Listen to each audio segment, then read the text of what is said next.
Hi, writers. Today you've chosen from your choice board to do some elaboration, revise your writing by elaboration. So today I want to teach you that writers add more to the heart of their story.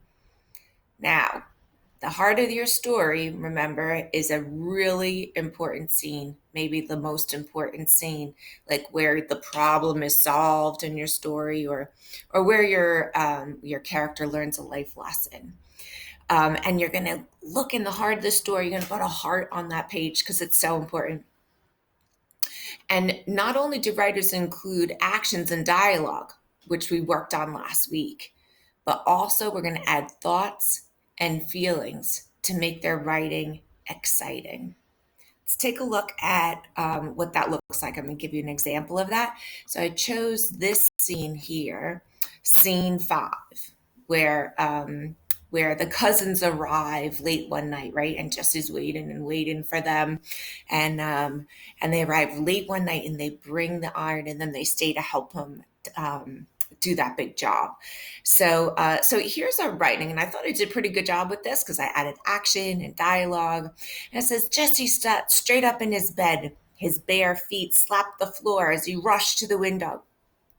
Clippity clop, clippity clop.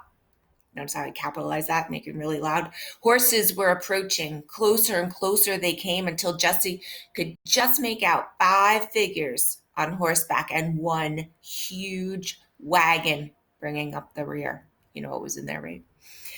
Cousin Jesse, we are here with a wagon full of iron, and we will stay to help you. Make the candlesticks. The sound of his cousin's voice was like music to Jesse's ears. He ran to the door to greet them. Pretty good, right? But right today, I'm choosing to elaborate even more, and I want to add thoughts and feelings to this. So I'm saying, okay, now, I'm going to think about thoughts. What is he thinking about? So I'm going to take this part here where Jesse sat straight up in bed. Watch. And I'm going to add his thoughts in here.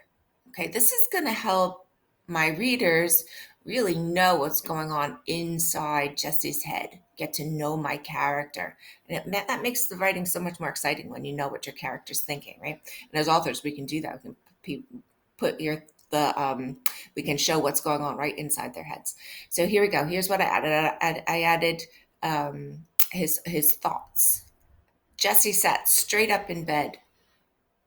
Could his dream be coming true? Could it be possible his cousins were coming to the rescue? The thought of it made Jesse's stomach flip. It's like just showing how excited he was, right? And then here's another part down here where it says he ran to the door. And where he heard the sound of his cousin's voice was like music to Jesse's ears. And I added this in. They came to help me. My heart might burst, Jesse thought. His feet were as light as a feather, barely skimming the floor as he ran to the door to greet them. So I really only added 2 parts in there, but boy, I think that just made my writing so much better to add my thoughts and feelings of my main character right into that heart of my story. So today, friends, that's what you're going to do. You're going to find the heart of your story, and you're going to go in there, and hopefully you've added actions and dialogue already because we worked on that last week. If you didn't, go ahead and add them in now and add in thoughts and feelings to make your writing even more exciting. On your choice board, you've clicked for your lesson. Here's the examples, the very examples I just explained to you. You're going to find the heart of your story.